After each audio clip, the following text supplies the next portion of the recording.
Então, eu acho que hoje o problema é que, como o Brasil virou o país da comunidade, as pessoas estão compradoras de acesso. Só que acesso não garante convivência. Convivência não te garante conexão. Quantos caras você conviveu a vida toda e não é amigo? Você pode comprar acesso, mas você precisa conviver e a convivência precisa gerar conexão. Gerou conexão, você precisa fazer manutenção da relação. Toda relação, casamento, amizade, sociedade, precisa de manutenção.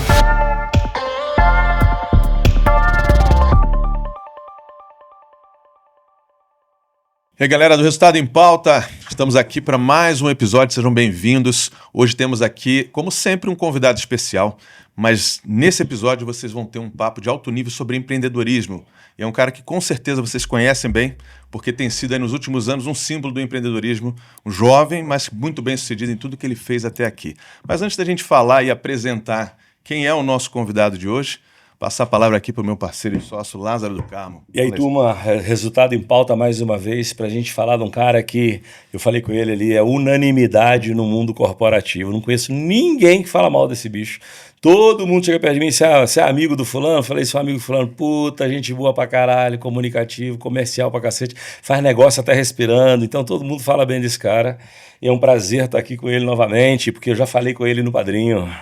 É isso aí. Bom, e lembrando que Resultado em Pauta é um oferecimento do Grupo Optimize, então consultoria e gestão integrada, todas as soluções que o teu negócio precisar de consultoria, a contabilidade, jurídico, tecnologia, RH, marketing, ou seja, todas as soluções para resolver, para que empresas ruins se transformem em boas e boas e melhores ainda. E aí, por falar em resultado, o Resultado em Pauta é para aqueles que geram resultado, porque só vira pauta aqui quem gerou resultado. Então, nós temos aqui o nosso querido, um cara que começou do nada, sem investidor por trás, sem grana de investidor para fazer acontecer, criou um negócio que depois vendeu para uma grande empresa, se tornou então um executivo e sócio dessa grande empresa, participou da abertura de capital dessa empresa e depois de investir em muitas startups, criou um dos maiores cases que tem sido muito comentado no Brasil, que foi o case do G4 Educação. Então, e no meio dessa trajetória ainda escreveu 4 livros best-seller, sendo mais conhecido. Mas, porra, obrigado por estar aqui. O cara vai pro norte para fazer palestra? Eu vou com ele, porra. Nós vamos junto. A gente, cara, foi um dos melhores voos do meu 2025, cara. Foi se conheceram ali, né? Não, a gente já tinha se conhecido. Já tinha conhecido. A gente já tinha trocado ideia ali no WhatsApp, que já tinham falado da gente. Nosso amigo Joel já tinha comentado, pô, você tem que conhecer e tal. E aí a gente tava indo pro evento junto, e aí eu troquei de assento, sentei e a gente foi conversando. E a gente voltou junto e fomos conversando. Que legal. E é sempre bom, sempre sai muito insight, sempre aprendo muito, pego... Bom, muito bacana. Quem tá em campo sempre aprende com outro jogador, né? Com certeza, é que só tem fera. Alfredo, vamos dar início aqui. Cara, tem muita coisa pra gente conversar contigo, mas eu vou quebrar aqui em 3 grandes blocos essa nossa conversa. Um primeiro bloco da X-Tech a Vetex. Então acho que teve uma transição ali de vida sua que você já falou muitas vezes, o que mudou a sua vida. Depois a gente vai falar um outro bloco aqui, contando obviamente do grande case aí que foi a G4. E depois a gente quer te ouvir também sobre a tua visão sobre o mercado de empreendedores hoje no Brasil e o que você está olhando para o futuro. Então a gente vai conversar aí sobre esses 3 blocos. Começando sobre essa tua trajetória lá de X-Tech a Vetex, você sempre comenta muito, eu acho isso muito bacana, porque você é um dos poucos caras hoje que no meio aí do digital, que está muito exposto, que você sempre valoriza muito a sua família, desde a sua família de origem, a tua família, né, que você formou agora aí, e tem sido muito bacana te ouvir falar disso. Então você sempre comenta da inspiração que teu pai é para você e o quanto a influência da sua mãe nessa tua parte relacional e tudo mais, que é um grande diferencial seu. Mas o que eu queria trazer é, dessa característica que você pegou dos seus pais e você levou para o empreendedorismo, tem uma curiosidade que assim, você já comenta que teu pai dizia para você assim, cara, você tem que fazer concurso público, vai, né, garantir segurança e tudo mais. De onde saiu e por que saiu essa veia de empreendedorismo no Alfredo, que puxou essas características do pai, mas não ouviu o pai que dizia, cara, você tem que ser funcionário público. Como é que foi isso aí, cara? Cara, a verdade é que eu acabei sendo rejeitado em 6 estágios numa posição que eu queria, que era de diretor criativo. Eu queria ser um criativo de uma agência de publicidade. Esse, quando eu entrei na faculdade, era o meu sonho, era o meu target, era conseguir me tornar um diretor de criação de uma agência. Era sentar no computador, abrir o Core e o Photoshop e pensar em campanhas. Eu tentei 6 vagas de estágio, fui rejeitado. Aí eu entrei na agência experimental da faculdade. Só tinha vaga como atendimento. E o professor, o Benedito Cantanhede, falou para mim, cara, se você ficar no atendimento com o nível de criatividade que você tem, que você quer desenvolver, você vai estar perto do cliente. Isso vai permitir que você entenda as dores e você vai fazer um briefing muito bom. E hoje um dos maiores problemas da agência é o cara do atendimento não ter entendimento de criação. Então isso pode se tornar um diferencial. E eu acreditei naquele professor naquela época, até hoje um grande amigo. Eu acreditei no que ele estava me falando. Por outro lado, eu queria já começar a fazer alguma coisa. Eu sempre fui muito agitado, muito energizado, muito ligado, assim. Então, eu não queria estar na faculdade de manhã e voltar para casa de tarde, para ficar em casa de tarde, tendo que estudar. Eu queria já arrumar alguma coisa para fazer, que eu aprendesse fazendo. Com que idade foi foi muito meu isso? estilo, com 17. 17 para 18. Por quê? Porque aí olha como a vida é na verdade, né? É muito fácil você criar uma narrativa e um storytelling bonito. Mas eu entrei na faculdade com 17, porque como eu faço aniversário em junho, eu era um ano adiantado no colégio. Então eu entrei na faculdade, em janeiro, eu tinha 6 meses da faculdade sem carro. Então eu tinha que ir de ônibus. Eu morava na Tijuca e estudava em Ipanema. Então era 1h15, mais ou menos, de ônibus. Pô, ruim pra cacete. E eu vim de uma família classe média alta. Então, eu não queria ir de ônibus pra faculdade. Era uma puta missão pra mim. Então eu falei, cara, eu preciso arrumar alguma coisa pra fazer aqui, porque aí eu venho de manhã, fico aqui, daqui eu já vou pro Fluminense, que era o meu treino, e voltava pra casa à noite. Falei, pra que eu vou pegar 4 ônibus por dia, se eu posso pegar 2 e ficar na Zona Sul? Então eu preciso arrumar alguma coisa pra fazer aqui na Zona Sul. Que foi quando eu tentei os estágios, entrei na agência experimental, e aí quando eu comecei a trabalhar com atendimento, eu vi uma oportunidade de venda, de ser representante gráfico. Eu falei, deixa eu pegar essa oportunidade aqui, que aí eu consigo, cara, tô aqui na faculdade, na agência experimental, vou aprendendo, como eu aprendi Core e Photoshop para poder ser estagiário de criação, eu vou vender de fazer arte de cartão de visita em minha geladeira. Então a minha carreira, ela começa... Uma consequência dessas coisas. Por uma rejeição que eu tive, e o primeiro emprego remunerado que eu tive fui eu comprando o kit gráfico para poder oferecer para os outros gráficos. Essa é a verdade. Então não teve, eu sempre fui empreendedor, sempre fui criativo, eu vendia... Não, eu sempre gostei de fazer algo que me remunerasse. O primeiro dinheiro que eu ganhei na minha vida foi como auxiliar de marinheiro do meu pai. Meu pai começou a alugar o barco. Meu pai sempre teve uma cabeça muito boa para dinheiro. Depois ele acabou, por questões pessoais, tomando decisões erradas na vida dele. Mas enquanto meu pai era um cara produtivo, por isso que eu acho que a produção, ser produtivo, faz bem para a cabeça. Sem dúvida. E quando meu pai parou de ser produtivo, meu pai começou a tomar decisão burra. Mas enquanto meu pai era um cara produtivo, meu pai sempre foi um cara muito humilde com dinheiro. Então não importava o quanto dinheiro meu pai tinha, a estrutura que a gente tinha, o meu pai sempre foi o cara do custo-benefício, de ter o que ele usa, sabe? Ele nunca foi o cara irresponsável, alavancado, tomador de risco com dinheiro. Então eu tive um exemplo em casa durante a minha formação, que é muito importante, Total. A muito base, né, forte. Então meu pai tinha barco, o barco gerava um custo por mês, e ele descobriu que ele alugando o barco um final de semana por mês, ele bancava o custo do barco todo. Ele falou, vou alugar o barco uma vez por mês. Só que o que a maioria das pessoas... Ele foi o precursor das cotas, não? Não. Só que qual era a sacada naquele momento? Quando o cara tinha um barco para alugar, o cara tinha um barco para usar. Sim. Quando o cara tinha um barco que ele alugava, quem dirigia o barco? Quem pilotava o barco quando o cara alugava o barco dele? O marinheiro? O cara não ia, eu sou dono de barco, Eu vou dirigir meu barco pros outros? Meu pai que dirigia, porque ele não queria deixar o barco na mão do marinheiro pro marinheiro moer o barco. Entendi. Então imagina o meu pai, executivo de uma empresa grande, de marinheiro um final de semana por mês para pagar o custo do barco dele.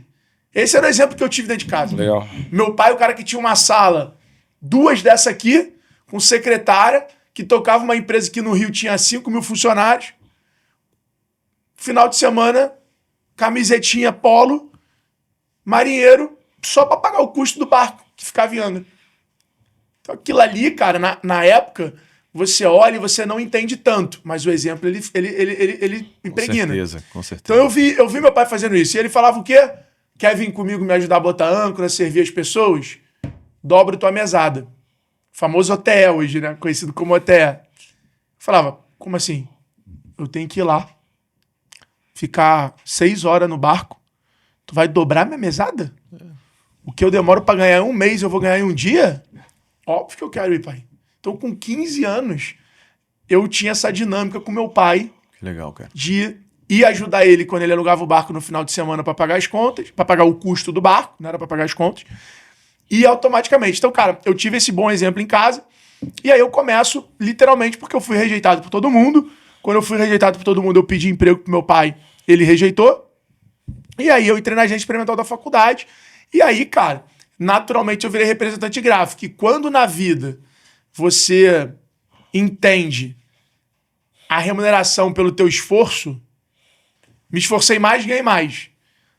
Cara, pra mim é um gatilho muito importante. E aí as coisas foram acontecendo de forma muito natural ali, porra, comecei a vender cartão de visita, aí comecei a virar agência, e depois comecei a fazer site, aí depois criei uma plataforma de e-commerce. Aí aqui foi que eu considero quando eu saio de freelancer para empresário.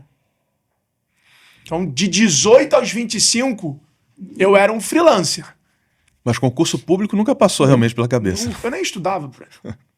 Agora eu fico imaginando os caras que rejeitaram, né? Imagina, as 7 vezes que você foi rejeitado, os caras assistindo hoje. Cara, sabe uma história maneira? Você conhece algum deles? Eles reconhecem isso. Você conhece eles, né? Reconhecem. Teve vários deles que reconheceram isso ao longo do tempo. Legal. Legal. Porque eu acho que não é pelo quanto eu ganhei na minha vida, mas pelo o quanto a minha história foi reverberada.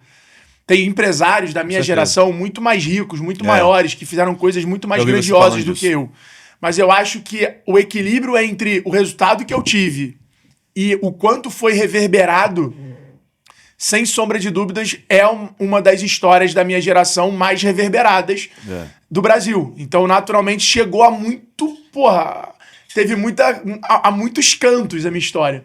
Então, e teve uma agência, a Binder, que foi uma das que me rejeitou em Botafogo, que ela, anos depois, me contratou para ser parceiro da Capemisa, que era cliente deles. Cara. E aí eu contei para eles, falei, cara, nesse escritório aqui a gente tá assinando esse contrato, eu já fui rejeitado como estágio. Puta, como o mundo dá volta, hein, velho? Que legal. E nesse dia ainda quebraram o vidro do meu carro e roubaram meu DVD. Eu lembro, cara, minha memória é foda. Vendedor, né? Vendedor tem essa skill, né? Essas coisas da nossa cara, você é um cara do growth, certo? Um cara de crescimento. As coisas deram certo também, porque suas empresas cresceram e você conseguiu botar para crescer e até para vender, porque você não vende empresa pequena, é muito difícil, né? Você tem que mostrar, provar quem você é. Tem uma metodologia, Alfredo Soares? Ou é assim, Lázaro, não, eu foco nisso. Por exemplo, eu tenho coisas que são intrínsecas que eu faço porque eu aprendi nos séculos de vida, né? A vantagem de você ficar velho é essa. E você fala, não, a minha metodologia é essa. Por quê? Porque eu repeti ela e deu certo. Tem a metodologia, Alfredo Soares, que você fala assim, cara, geralmente quando eu faço isso dá certo. Cara, eu tenho um playbook para serviço que eu sei tirar uma empresa de 5, 10 milhões por ano para 100. Uhum. Eu já fiz 5 vezes. Eu sei o que fazer. E funciona. Uhum. Então, se eu fosse pegar tudo que eu sei fazer, esse playbook, eu já apliquei ele 5 vezes. E 5 vezes ele tirou a empresa de 5 a 10 milhões por ano. E a empresa bateu 100 milhões em 3 anos de faturamento. Então, eu considero isso um método. Isso é um método, é isso. Que às vezes, intrinsecamente, a gente tem e não tem, entendeu? Que basicamente, se eu fosse colocar pilares, eu nunca parei para escrever como método, para estruturar e organizar como método. Mas basicamente é a construção de um posicionamento e de uma identidade de marca pessoal em cima do dono, uma arquitetura social que cerca o dono para ele ter acesso, convivência e endosso no mercado, na região e no setor dele. E, obviamente, uma agenda no qual você usa o teu cliente e o teu cliente se torna um canal do teu negócio e com isso você consegue fomentar tanto a tua construção de autoridade quanto o aumento do teu network. E aí quando você coloca isso no tempo com um bom produto bem precificado, é o que eu falo no meu livro, o cliente compra e tu não precisa vender. Agora, então isso no B2B, na prestação de serviço, é um negócio que eu me garanto muito. Que eu já fiz várias vezes. E esse aprendizado que você está falando, que foi, entendi que foi empírico e depois você estruturou ele, pelo menos na sua cabeça. Isso já veio desde antes, porque assim, você falou tudo isso aí, veio para mim nitidamente o que aconteceu no G4. Mas antes disso, ainda na jornada de VTEX, de X-Tech para VTEX, você já passou por esses ambientes, esses pilares que você acabou de falar? Ou porque na época era uma outra época, não tinha a exposição que você tem hoje, não tinha algumas coisas. Você já usava algum desses conceitos lá? O meu case na X-Tech foi isso, né? Foi exatamente esse mesmo conceito. Criação de comunidade. A X-Tech, ela começa a escalar com um grupo, uma comunidade no Facebook na época. Então acho que é legal você explorar isso. Aí eu botei 5 mil clientes ali, 5 mil pessoas do e-commerce para dentro. Aí eu comecei a identificar quem escrevia em blog sobre e-commerce. Aí eu trouxe esses caras pro meu lado. Aí eu incentivava os caras a fazer uma coisa que eu chamo de marketing agnóstico, que é as pessoas falarem de você e não você falar das coisas que você vende. Porque no final do dia... Por que o Lázaro é considerado um cara foda? Porque as pessoas falam dele, não porque ele fala que é foda. Então... isso no final do dia que constrói a autoridade. É quando as pessoas falam de você, quando as pessoas falam do teu case, quando teus clientes falam de você. Total. Se você falar de você, é venda. Exatamente. Então, marketing é os outros falarem de você, é o mercado falar de você. E isso é arbitrável no Brasil. No mundo, na real. As empresas nos Estados Unidos, o varejo americano banca a NRF para a NRF reverberar os cases deles. Para eles atraírem executivo, para o executivo ter relevância e por aí vai. Então, o mundo funciona dessa maneira. A política, ela é assim, né? Então... Mas é legal você falar isso, porque tem muito empreendedor assistindo a gente que pensa assim, mas é fácil contar essa história quando na formação do G4 vocês já eram conhecidos, cada um tinha a sua história, seu track record. Porque quando você vai para a X-Tech, eu pagava para palestrar. Não, por isso que é legal. Mas é por isso que é legal você contar desses pontos. 2 anos eu paguei para palestrar, para estar num palco. A questão é, a maioria das pessoas paga para estar no palco. O que você faz então no palco? Eu usava o camarim para me conectar com os outros palestrantes. Eu usava o palco para poder gravar conteúdo naquela época. Eu postava eu palestrando para poder atrair outros convites de outros eventos. Então, assim, eu naquela época tinha QR Code, né? Tinha CTA na minha palestra. Enquanto todo mundo subia no palco para dar uma palestra e acabar com o slide de obrigado, a palestra era o começo de uma jornada que eu ia ter com aquela audiência que estava ali. Então eu não deixava a audiência da palestra acabar na palestra, eu levava a audiência da palestra para algum lugar para poder pegar. Então, tipo assim, isso eu tô falando de, cara, quase 13 anos atrás. QR Code era uma inovação, era uma tecnologia. Então, eu fiz isso antes de, obviamente, ter o canal. Quando você pega aqui o meu Instagram, ele é desde 2015, são 12 mil posts. É post. São 12 mil posts, irmão. Então, assim... Então, quer dizer, o conceito nasceu muito antes, né? A gente tá falando de 12 mil posts. A gente tá falando que eu comecei meu Instagram em 2015. Estamos em 26, são 11 anos. É mais de 1000 posts por ano. É mais de 2 posts por dia, pô. Não, 3 posts por dia. Mais 3 posts por dia. Há 11 anos. Há 11 anos, é isso aí. Entendeu? E se eu falar uma coisa... Aqui a gente tava falando na sala do dia, por exemplo... Eu, se depender de mim, esqueço, fico meio sem. Aí a turma que fica cobrando, porra, você tem que fazer isso, tem que fazer aquilo, porque a rede social é frequência e sequência, né? Mas eu te ensino um negócio que eu construí no meu que te ajuda nisso. Te contar uma outra coisa. Depois eu desenho pra tu. Vamos falar, você falou daquela questão do ecossistema, da relação, do network. Eu acabei de, na hora que eu te apresentei aqui, né? Eu falei que você é um dos caras que todo mundo fala bem. Só que hoje network banalizou.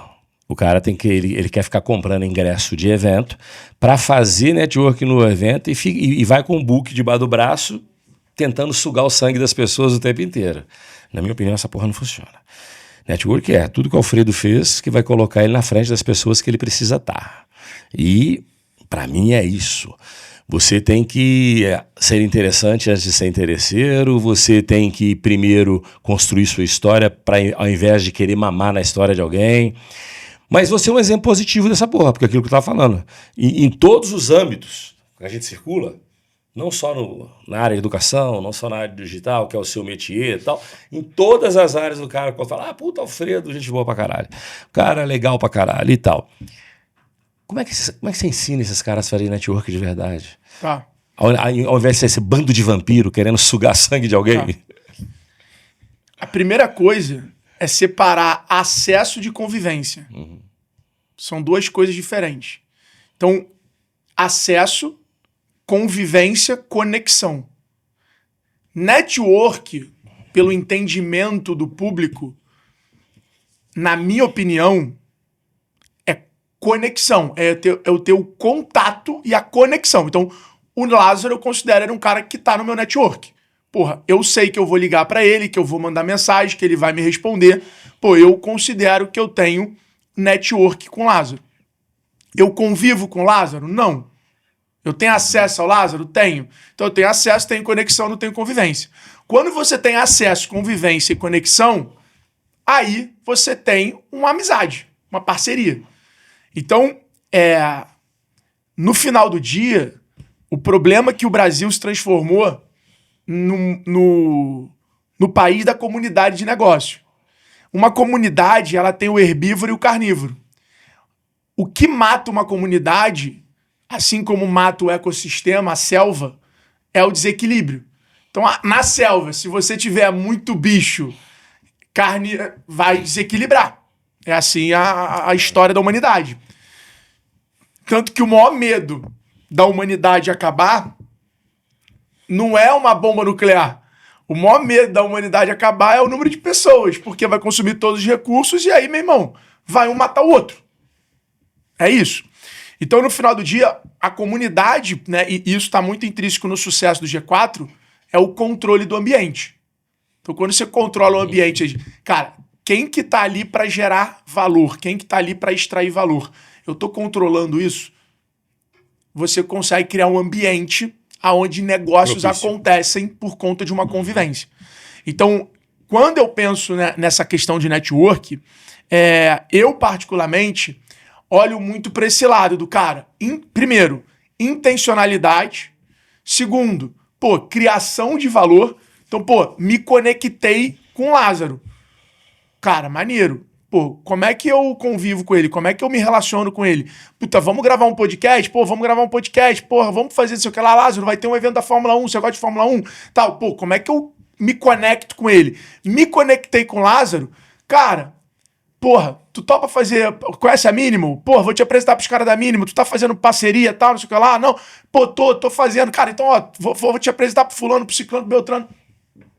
Então, eu entendi... Esse exemplo que ele tá dando é verdadeiro. É verdadeiro. Foi assim a nossa escadinha de relação. Então, assim, por quê? Porque o Lázaro não é um cara que eu quero conhecer. O Lázaro é um cara que eu quero me relacionar. Legal. Então, se eu quero me relacionar, como é que eu construo valor para ele? O que é valor para ele? Tá. Então, esse tipo de lógica, de intencionalidade, faz você criar uma rede de influência, uma rede de relacionamento. Então, a minha mulher outro dia até chegou pra mim. Minha mulher, ela é muito inteligente, então ela consegue me ajudar muito no trabalho. Ela é minha advisor. Então, ela chegou pra mim outro dia e falou assim, amor, eu acho ruim você falar essa parada de relacionamento, de intencionalidade e tal, porque eu acho que parece que você é um cara artificial na tua relação.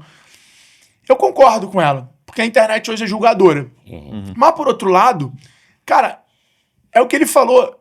Todo mundo. Se for artificial, é o artificial pro bem, porra. Exatamente. É isso aí. Então, porra, não tem ninguém falando mal, porra. Pelo contrário. Eu prefiro ser um cara artificial pro bem, gerando realmente valor genuíno pras pessoas, porra, ouvindo as pessoas, porra, querendo pegar, querendo levar adiante aquilo ali.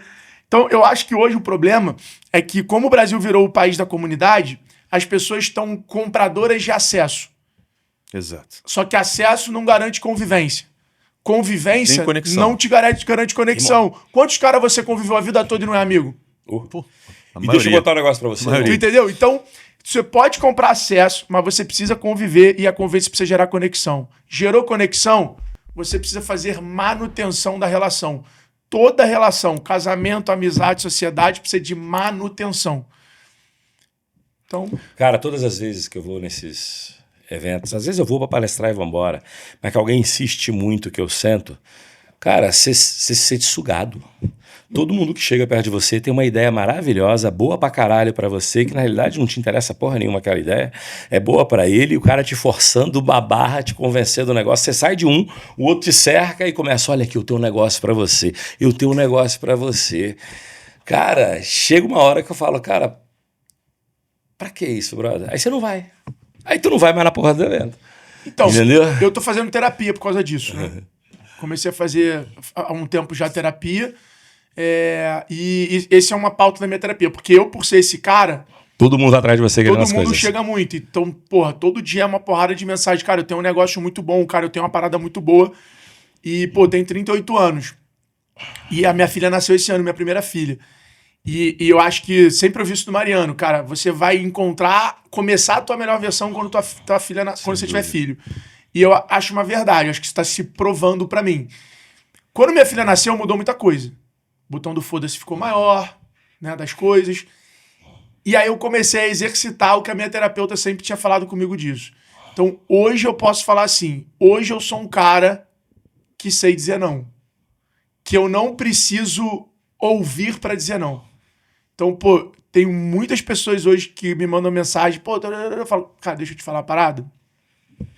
Cara, eu tô nesse momento com esse foco aqui. Me procura daqui a 3 meses. Cara, porra, tua parada é legal, mas não tá dentro da minha tese, não é o negócio que eu tô procurando agora, não é...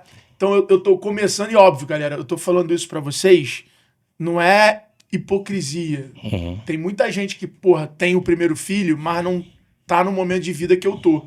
E que não pode dizer não. Exato. Então, eu só tô trazendo isso porque às vezes é muito fácil estar na posição que eu tô hoje, pô, bem financeiramente, não é só o filho, né? Pô, com uma empresa legal, tal. E aí fala, eu falo não pra coisa, eu falo, cara, esse é o meu momento de vida, me preparei muito pra isso, fui um cara extremamente responsável financeiramente pra hoje poder viver isso. Eu falei outro dia pra minha esposa, outro dia tem uns momentos na nossa vida, ó, o momento filosofar, né? A galera gosta. Tem momentos da nossa vida que a ficha cai e o preço que você pagou vale a pena. Uhum.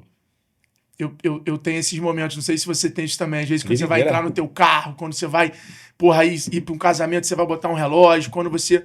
E outro dia eu tava embarcando com a minha esposa pra viajar, no hangar, e aí teve esse tipo assim, essa cara, lucidez. eu ganhei dinheiro com 30 anos. E eu falei pra minha esposa isso. Falei, amor, você tem noção o quantas vezes eu deixei de viajar de avião fretado pra hoje poder ter o nosso avião? Que é a cota na Avanto. Né? Que eu gosto de destacar isso pra não falar, não, meu avião é uma cota, galera, tá? Não tem avião, não. Fiquem tranquilos. Quantas viagens eu deixei de fazer que pra mim era caro, mas pra minha filha é sobre conforto? Pra ela. Ah, mas ela nem entende. Mas, porra, eu deixei de viajar 5 anos de avião privado pra poder viajar com a minha filha agora, porra. Então, eu acho que as pessoas, elas têm muito esse lance de viver a vida, se entregar. Eu sou um cara que tem um pouco mais de plano pra minha vida. Eu troquei muitos prazeres de curto prazo pela vida que eu tenho hoje. Hoje a minha mulher me questionou. Ela falou, pô, amor, desde que a Antônia nasceu, a gente tem viajado mais de avião e tal, não sei o que lá. Eu falei, eu deixava da gente viajar de avião porque pra gente não fazia diferença. Mas com a baixinha faz diferença. A gente poder estar no avião brincando com ela, tranquilo, relaxado. Então, assim, abrir mão, das coisas pelo futuro que você declarou. Então, essa relação com o futuro é algo muito importante. E aí eu acho isso, eu acho que toda essa coerência na tua vida, ela vai se transformando em uma energia boa. E dizer não, pra mim, hoje, virou o filtro do café, assim, sabe? Pra mim, cada não que eu digo, acho que essa é a mensagem. Cada não que eu digo é uma potência maior que eu sinto. Legal. De filtrar realmente com quem eu quero estar junto, em que ambiente eu quero estar, o que eu quero estar disposto a fazer. Eu acho que isso tem sido talvez a grande lição de 2026 da minha vida. Eu queria pegar esse gancho porque quando tu deixa ouvir, né, Lázaro? Total. É isso, consome energia, eu não ouço, sabia? Embaralha pensamento. Eu tô numa fase da vida que às vezes eu já começo falando assim, queridão, você tem uma startup unicórnio? Bota chifre, bota asa, faz voar, depois a gente conversa. Não me apresenta. Não. Aí o cara, pô, mas que velho grosso. Eu falei, velho, eu tô sempre pagando a real. Não vem me trazer uma ideia boa, porque ideia boa todo mundo tem. Eu não tenho tempo nem apetite para fazer essas coisas. Entendeu? Uma fase da vida que é assim, eu sei de onde eu tiro o meu leite, eu não quero a porra da vaca nova, o cabrito novo, o caralho. Me lembrou uma história que aconteceu semana passada. O cara tentando fazer a gente entrar no negócio dele com Media for Equity e uma opção de compra de um pedaço. Falando, o negócio dele vai fazer 50 milhões esse ano, sei lá, a ordem de grandeza. E ele, não, porque o negócio, porra, isso é bom e pá, não sei o que lá, mas é uma tecnologia para advogados e não sei o que, papapá. Aí eu virei pra ele e falei, irmão, mas aqui não faz sentido hoje eu estar num negócio que eu tenha menos de 15%, como o G4 Capital. Não faz sentido pra mim, pra gente. Ele, não, mas você tem que entender diferente, porque o mercado tal. Eu falei, irmão, eu entendo o que você tá me dizendo, mas então me contrata. Me paga então os 2 milhões por ano.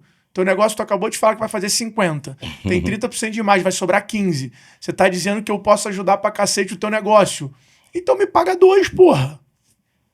Porque o problema é o seguinte, você não quer me pagar 2 e acha que teu negócio vale 200. Uhum. Então... A conta não tá fechando. E é você que tem que entender, né? A fala você tem que entender. Pô, eu falei pra ele, você quer a gente como sócio, você vai ter que ser grato antes de você ganhar.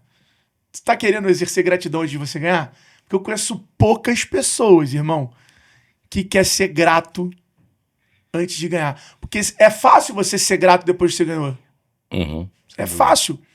Eu falo isso pra caramba. Eu não sabia, irmão, aonde eu ia chegar quando eu virava à noite, comendo pastel de camarão e tomando guaraná natural no China, lá na esquina da Rua Uruguai, que era o meu escritório. Eu não sabia aonde eu ia chegar. Eu não tinha certeza que ia dar certo e eu nem conseguia enxergar que existia esse mundo que a gente vive hoje de uma laje de escritório. Então, foram muitos anos pagando um preço sem ter garantia nenhuma e sequer a visão de onde eu poderia chegar fazendo o que eu estava fazendo. Total. Então, é muito fácil hoje, depois que você ganhar, falar, não, eu sou grato. Agora, e exercer a gratidão antes? Porque quando você encontra, e isso é uma das coisas que eu mais me orgulho, se você ligar agora pro Benedito Cantanhede e perguntar como era o Alfredo da faculdade, eu era esse cara. Você sempre foi um cara comercial? Sempre. Sempre? Eu era exatamente igual. Te dou um exemplo, minha memória é boa. Eu descobri esse trabalho na gráfica porque o primeiro trabalho que a gente fez, que eu fiz como atendimento, era para uma marca de paçoca e amendoim do Rio de Janeiro. Ioki, sabe aquele Ioki? Ioki, sim. Eu sei porque o cara foi picado. Eu sei porque eu sou carioca também. Ele já estava meio mal e contratou uma agência da faculdade para poder fazer o rebrand dele. Uhum. Que era barato. Uhum. E aí, quando chegou para fazer as provas de embalagem, o que todo mundo fazia? Ia numa gráfica em Ipanema. Só que a gráfica em Ipanema era 3 vezes mais cara do que a gráfica na Tijuca. Que era quase 5 vezes mais cara do que a gráfica no centro. Como eu ia da Tijuca para Ipanema, naquela época eu falei, cara, vou economizar o dinheiro da agência. eu vou parar no ônibus no meio do caminho, no centro, na Central do Brasil, porque lá provavelmente tem uma gráfica que é muito mais barata que aqui em Ipanema. Eu saio do 426, solto, vou na gráfica, pego a amostra, entro no ônibus e chego na faculdade. Ninguém tinha me pedido para ser mais barato. Total. Só que eu sabia que era uma forma muito fácil de eu provar e de eu ser diferente. E qual é a lição que eu tiro hoje pra mim, pro que o Lázaro falou? Cara, às vezes, ser diferente é tão pequeno, cara. É falar olhando no olho, é ouvir sem mexer no telefone, é atender o telefone rápido, é responder uma mensagem rápida, é mandar um parabéns no dia do aniversário, é mandar um Feliz Natal no dia do Natal. Às vezes, o esforço é tão pequeno para você se tornar tão diferente. Pegando esse ponto, cara, tanto para a pessoa quanto para a empresa. Você comenta uma coisa que lá atrás, na tua infância, vocês tinham, teu pai tinha uma casa em Angra e vocês tiveram acesso a um mundo que era acima do que era o padrão de vocês, mesmo teu pai sendo bem sucedido como executivo e tudo mais.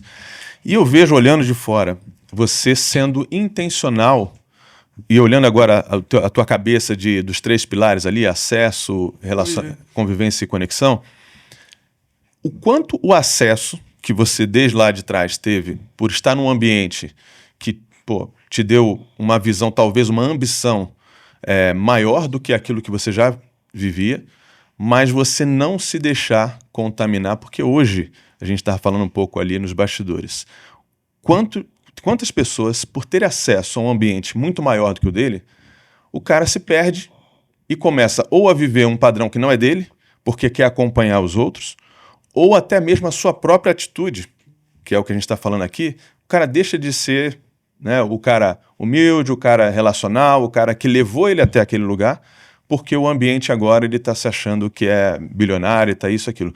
Qual, na tua visão, a importância do acesso que você teve, que até hoje você tem? Eu vejo você sendo intencional em estar em lugares e tal, que vai te levar a pessoas, que vai gerar conexões, relacionamento e tal. E o cuidado, a sutileza de não se deixar levar por isso, que foi o que você conseguiu fazer. Eu acho que isso é um diferencial seu, de não mudar o Alfredo da Tijuca pro Alfredo de hoje, cara. Cara, acho que primeiro pessoas, né? Quais são as pessoas que te cercam, quem são as pessoas que você quer ouvir. E eu acho que a internet criou uma distorção de alguns assuntos. Então hoje se fala muito na internet que você tem que ser mentorado por quem chegou aonde você quer chegar.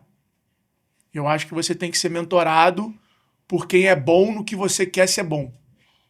Porque às vezes o cara ele é bom, mas ele não conseguiu se posicionar e cobrar caro. Então ele não ficou rico, não é porque ele não é bom, é porque faltou um repertório para ele. Então, não tem como, entendeu? Uhum. E hoje a internet escolhe as pessoas que quer andar pelo quantos seguidores o cara tem, pelo quanto o cara fatura, pelo quanto o cara tem. E pelo que o cara tem. E não pelo que realmente o cara é bom. E ninguém é bom em tudo. Então eu, por exemplo, sou um especialista. Eu não sou um bom gestor. O gestor é o Thales.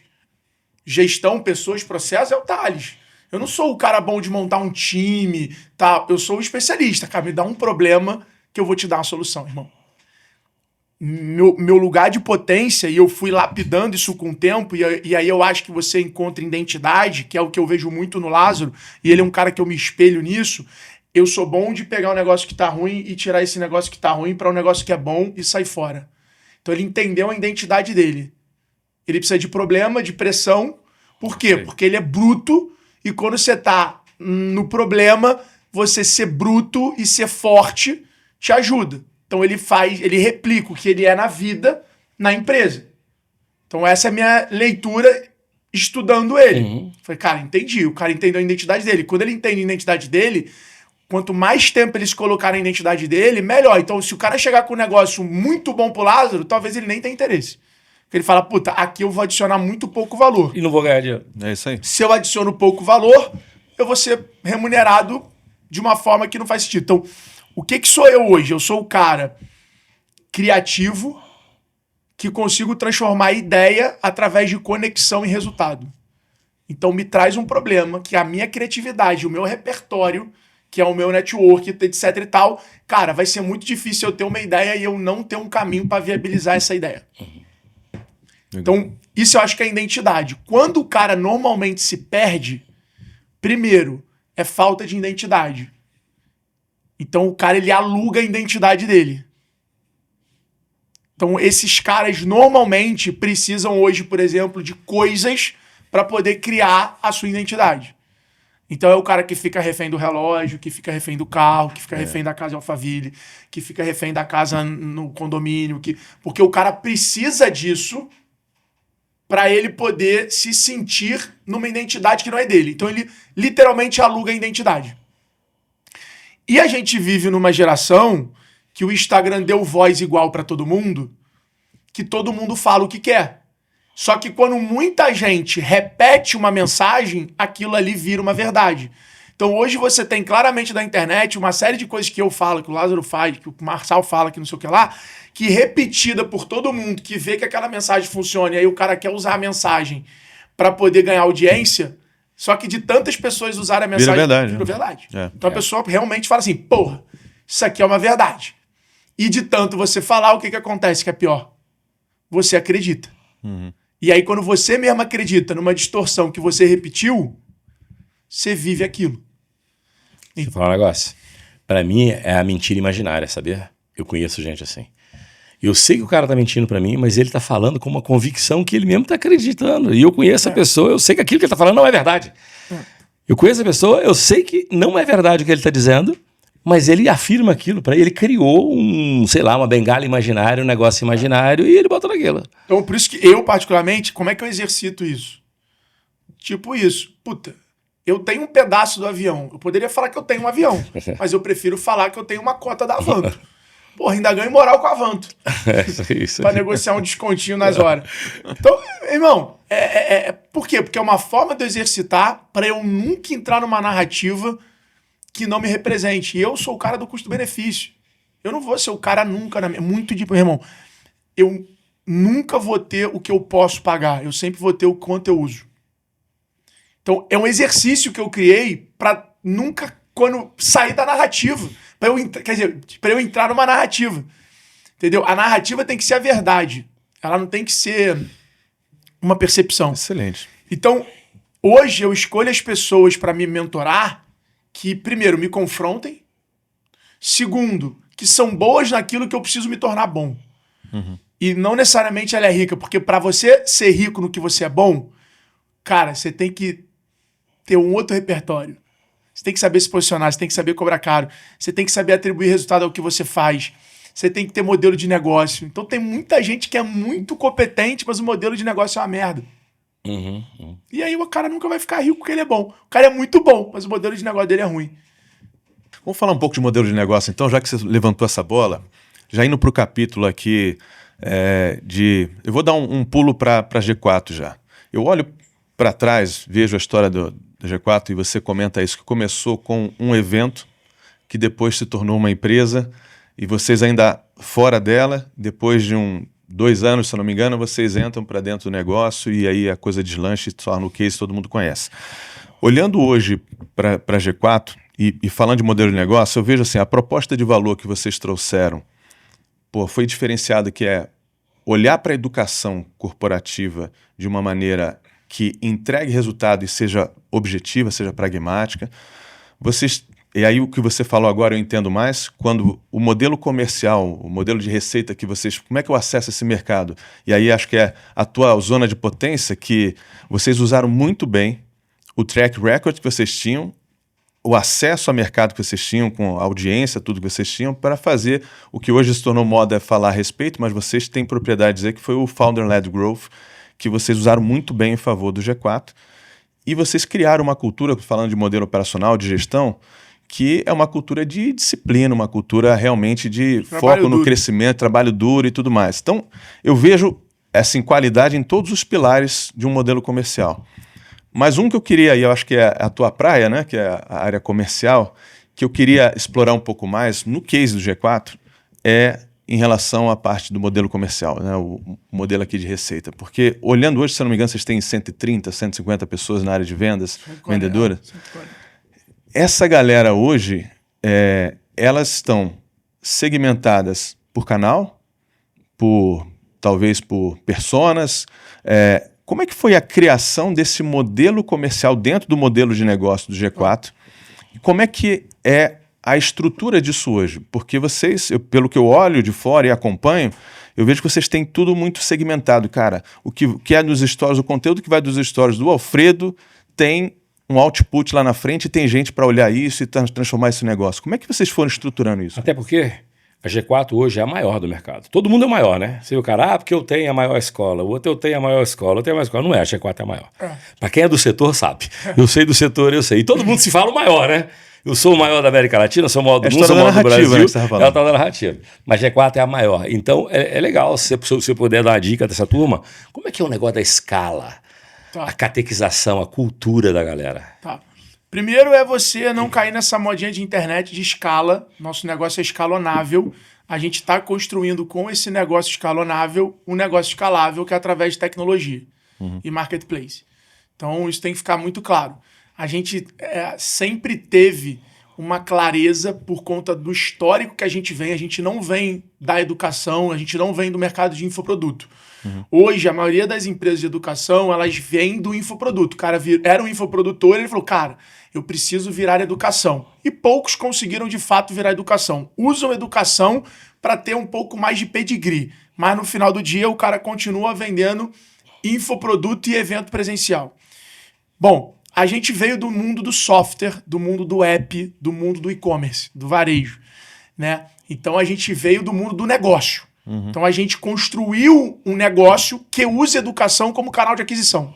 Então, educação nunca foi um negócio. Educação sempre foi a forma de eu financiar a construção do meu negócio. Então, o G4 é um modelo de negócio de CAC negativo. O cliente me paga para aprender, para eu vender o que eu realmente quero vender para ele. Então, esse é o modelo de negócio nosso. Tem um modelo que eu ensino no Gestão Estratégia, que é o seguinte. Primeiro ponto, marca forte. Você tem que ser mais interessante que interesseiro, você tem que ser uma marca forte. Ser uma marca forte é ser uma marca forte por região, por mercado, por persona. Então, isso aqui é um pilar importante e fundamental. Por quê? Porque uma marca forte vai te dar mais aderência para fazer mídia, para criar audiência. A audiência te dá poder de você controlar CAC e isso aqui no final do dia vira canal de distribuição. Depois da marca forte é ser canal proprietário. É ser dono do canal que você constrói frequência com a sua audiência. Por quê? Porque senão você tem que ficar pagando. E hoje o influenciador fica mais caro, o Google fica mais caro, a TV fica mais caro. Tudo que é canal passa por uma inflação. A inflação do custo de mercado de dinheiro e a inflação de demanda. Pô, quanto mais gente querendo divulgar coisa, mais o canal vai se valorizar. Então, a empresa que não construir a sua arquitetura de canais, ela vai ter o CAC aumentando todo ano. E isso, no tempo, pressiona a margem. Terceiro, criação de oferta, geração de demanda. Cara, as empresas são muito ruins de criar oferta. E a maior guardiã da margem se chama oferta. E oferta não é sobre você, não é sobre o que você vende. É sobre o que o seu cliente quer e sobre o que ele precisa. Como é que você usa essas duas coisas para você conseguir precificar certo? Porque não é sobre ser caro, é sobre precificar certo. Porque quando você é caro, você às vezes tem que gastar energia demais vendendo. Gastar energia para vender é custo. Então o custo da venda ele é muito importante também, porque o custo que você gasta para vender e o tempo que você demora é caixa e margem. Então no final é matemática. Depois, máquina de conversão. Cara, tem uma oferta boa. Aí entra a força e o modelo comercial do time do G4. Mas isso é uma peça de uma máquina. Então imagina se eu não tivesse a marca que eu tenho hoje. Imagina se eu não tivesse a precificação que eu tenho hoje. Imagina se meu produto não fosse bom como é hoje. Será que realmente ter 140 vendedores iria vender pra cacete? Não, com certeza. Então, o vendedor, ele é uma peça dentro. Todo grande vendedor que saiu do G4, historicamente, ele não performou igual na empresa que ele foi e o G4 não mudou nada o resultado que ele gera. Por quê? Porque tem um ecossistema. Depois, máquina de conversão, expansão de receita. O seu negócio começa depois que você começa a ganhar dinheiro com o seu cliente. Adquirir cliente é um negócio. Ganhar dinheiro com cliente é o outro negócio. Esse é o negócio mais lucrativo. É o dinheiro. O teu negócio só é muito bom de acordo com a capacidade que você tem de fazer dinheiro com o teu cliente. E para você fazer dinheiro com o teu cliente, você tem que gerar valor para ele, o teu produto tem que entregar o que promete, você tem que ser muito bom. E por último, crescimento orgânico. As pessoas, elas não dominam a indicação, elas não dominam o brand, elas simplesmente acham que o crescimento orgânico é o que acontece sem querer. Cara, eu tenho meta de quanto eu quero crescer a indicação esse ano. Quanto eu quero aumentar o acesso do meu site esse ano. Por quê? Porque o indicador do crescimento orgânico do teu negócio é onde realmente o teu negócio é saudável. Orgânico não é sem esforço, né? Orgânico não é sem esforço, orgânico não é sem dinheiro. Orgânico também é estratégico.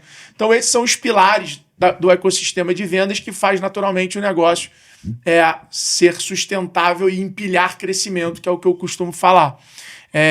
E aí quando você vai naturalmente para a máquina de vendas, é isso, né? É a capacidade que a gente tem. Então você perguntou só sendo direto. Hoje você tem um time do G4 que é por tier de vendedor, então cada vendedor tem uma faixa, que é uma alusão que a gente fez com o jiu-jitsu. Então cada vendedor tem uma faixa de qualificação. Essa faixa está totalmente associada ao OTE dele, que é o fixo e o variável que ele consegue alcançar. E de acordo com a faixa que ele está, ele tem direito a vender alguns produtos, ele atende a um canal. Então, canal bom, vendedor bom. Normalmente é sempre isso. Então, é assim que a gente hoje opera para se manter sempre na performance. Legal. Quando que a G4 deixou de ser a G4 do Alfredo, ou do Thales, enfim, para ser o Alfredo da G4? Porque hoje, em geral, G4 virou, em função dessa construção que você acabou de dizer, G4 virou quase teu sobrenome, né? O Alfredo da G4. Mas num dado momento, vocês aportaram valor a essa marca quando vocês, que já tinham track record... Foi do segundo pro terceiro ano. Como eu falei, a gente sempre começou muito intencional. Então, quando a gente olha para a história do G4, a gente começa como um evento onde a gente queria monetizar. Então, a gente falou, cara, ao invés de a gente ficar refém de palestra, vamos começar a fazer um evento por mês, vamos ganhar um dinheiro aqui, e é isso. Quando a gente fez 3 turmas, a gente falou, cara, isso aqui é um negócio. Vamos organizar isso aqui como negócio. E aí a gente transforma o G4 em um negócio. Quando a gente transformou o G4 em um negócio, a gente passou pelo primeiro ano. No primeiro ano, o que o negócio precisa? De canal, de mais produto. Então a gente começou a construir os canais e a fazer mais produtos. Nem se chamava G4, era gestão e estratégia. Era o nome do programa. Então, beleza. Segundo ano foi a pandemia. Na pandemia, a gente falou, cara, não podemos perder o nosso negócio. Vamos ter que expandir para o digital. Fizemos a expansão do produto digital. E aí o negócio saiu de 11 para 22 milhões. No terceiro ano, a gente começa o movimento. A galera começa a falar G4, G4, G4, porque era gestão e estratégia. E era eu, Thales, Nardon e Tony. E a galera falava G4, mas o nome era gestão e estratégia. E a galera começa porque... era gestão 4.0. Gestão 4.0. Gestão 4.0. Era esse o nome. Uhum. Era um produto baseado na indústria 4.0. Uhum. E aí, meu amigo, começa G4, G4, G4, G4. E ali, naquele momento, a gente toma a decisão de sair de um negócio para uma empresa. Então, naquele momento, a gente falou, cara, vamos fazer a empresa vai ser G4 Educação. E agora a gente para de ser o protagonista e começa a direcionar esforço para o G4. E aí a gente começa G4, G4, G4, G4. E é o momento que vocês entram pro negócio de fato. A gente entra pro negócio de fato do terceiro pro quarto ano. Quando o negócio fazia 50 milhões foi quando a gente começou a focar de verdade. Ir pro escritório. Sim. E a ter a agenda ali no escritório.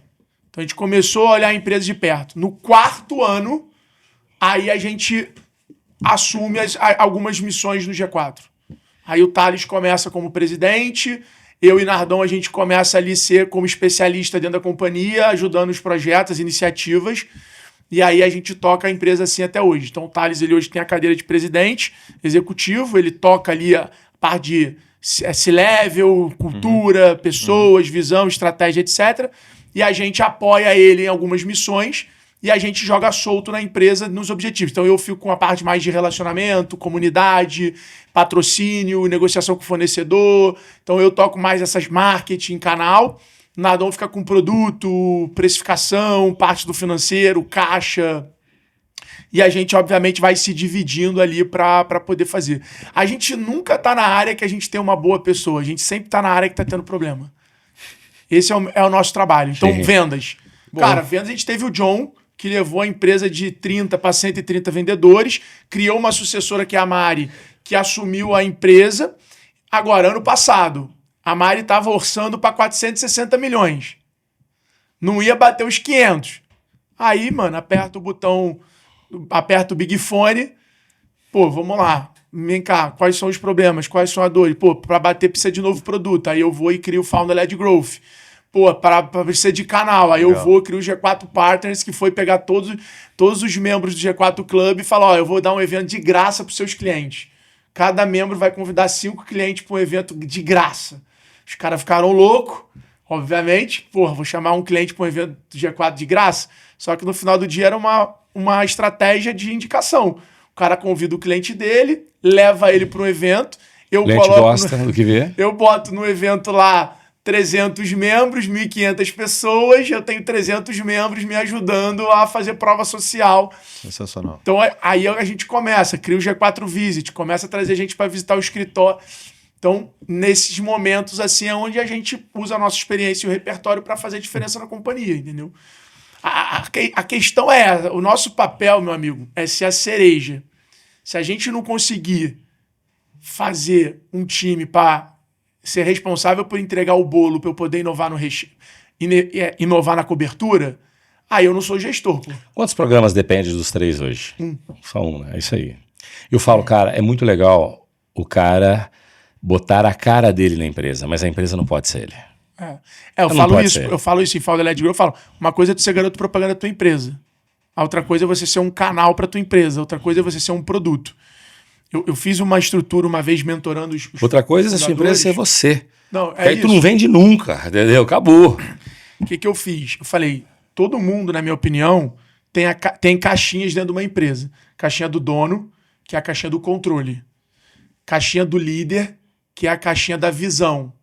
Caixinha do empreendedor, que é a caixinha do resolvedor de problema.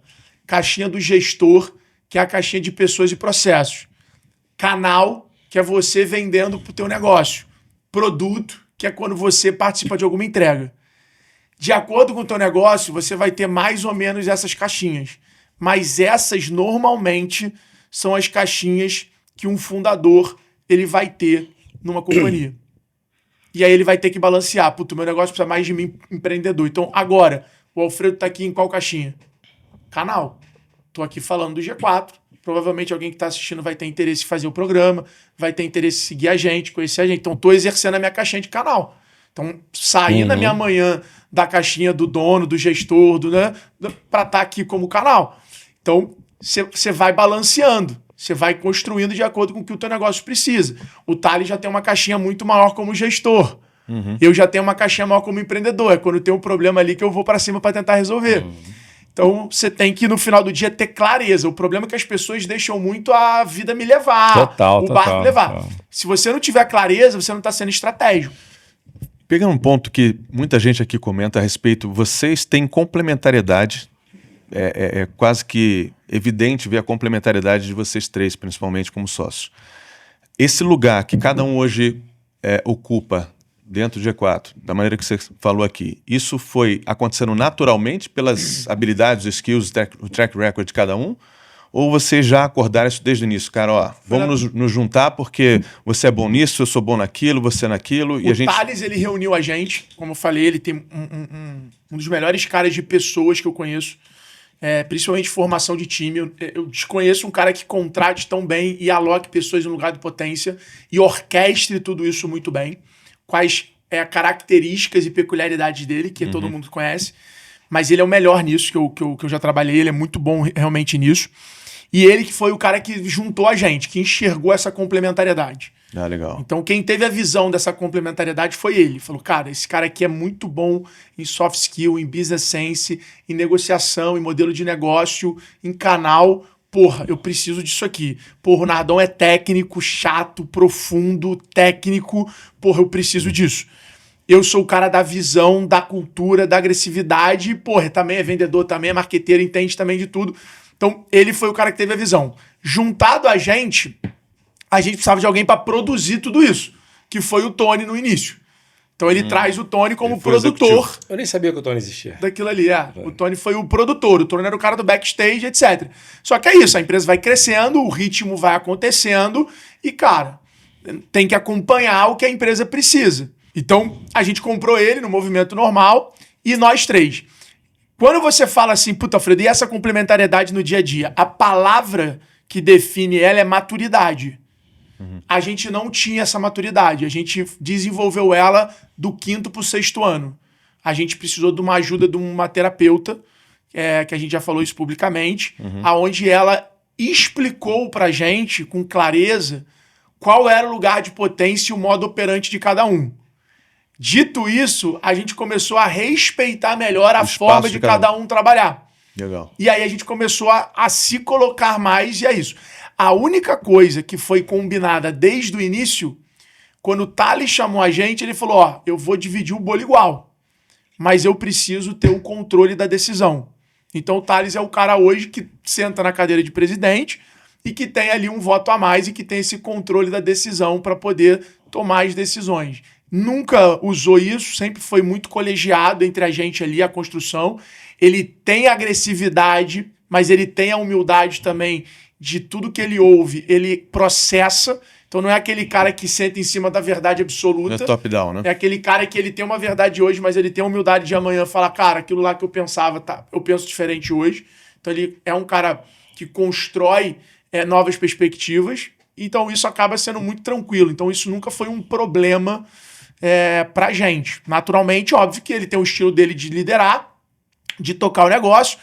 E, a gente vai se ajustando ali, aqui a gente segura um pouco a rédea, aqui, mas sempre foi muito negociável ali, muito positivo, e tem dado certo, inegavelmente. Geralmente a galera subestima a briga, no bom sentido, entre sócios. As discussões quentes, aquelas questões acaloradas, a opinião de cada um divergente. Quão importante foi, porque pelo jeito isso também aconteceu no G4, pelo que você está dizendo, até vocês chegarem nesse ponto de trazer alguém para ajudar nessa relação, saber os limites de cada um, porque a gente fala aqui, eu e o Lázaro, a gente trabalha junto há mais de 20 anos. Já quebramos muito pau lá atrás, hoje em dia a gente já se entende ele me fala uma coisa, eu já capturei o que ele pensa, a maneira que ele é, e aí como eu posso complementar isso e tudo mais. Eu tenho uma deficiência, que às vezes eu estou conversando com você, partindo do pressuposto que você tem a mesma capacidade cognitiva a mim, você me entendeu com poucas palavras, e às vezes não é assim. Só que quando você convive muito tempo, o que o Negão acabou de falar aqui, é que você não precisa falar muito. Fala, bichão, tô querendo fazer isso e isso. Beleza, pronto, acabou. Já sabe como é que faz, entendeu? Entrosamento. Entrosamento. No começo, cara, é onde eu erro até hoje, tá, meu irmão? Eu vou falar um negócio, fala assim, bicho, a ideia é essa, acabou. Porra, o cara do outro lado não entendeu porra nenhuma, não teve coragem de perguntar se entendeu ou se não entendeu. Ele olha pra mim e fala, pode deixar comigo. Só que ele não entendeu porra nenhuma. Aí depois dá tudo errado. Tem um estudo que fala, né? São 6 vezes que você fala pra pessoa realmente entender. Pois aí deu tudo errado. Mas entendeu? As brigas do passado levam até essa maturidade. Leva até isso tudo. Então, na tua visão e no exemplo de vocês, o quão importante eventualmente foi ter a desavença no sentido de opiniões, de jeito, de estilos e tal, para chegar nesse nível de maturidade. Eu acho que é importante até hoje, porque é isso que faz a complementariedade. Se o Thales não tivesse apetite para risco que ele tem, vários investimentos que deram certos e eram vistos como loucura, também não teriam aberto as portas e criado oportunidades que, fizeram a gente capturar um valor gigante ao longo do tempo. Se eu não tivesse esse jeito de querer fazer um bom negócio com tudo, talvez os mais de 50 milhões de reais que a gente economizou com permuta em 7 anos de empresa, que no final do dia é lucro, é como se a gente aumentasse 50 milhões a geração de lucro da companhia, a gente também não tivesse conseguido financiar uma porrada de ideia, entendeu? Então, assim, eu opero dessa forma. Ontem à noite, a minha CMO na Loja Integrada, que eu sou sócio lá do grupo da Vetex, a plataforma de loja virtual, me mandou assim, ela criou um slogan muito irado. Ela criou um slogan, empreender é um corre.